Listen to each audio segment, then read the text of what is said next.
Khăn lại khá chịu rêu thôi.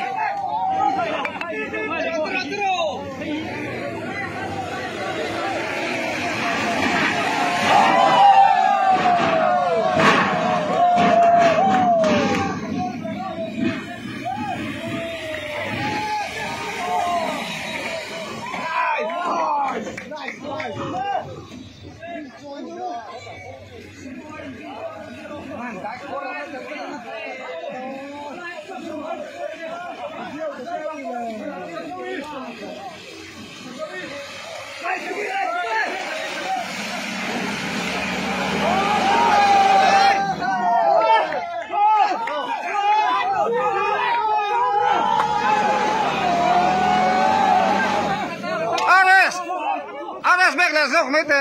áp hiện này mày ngồi đó áp bek thôi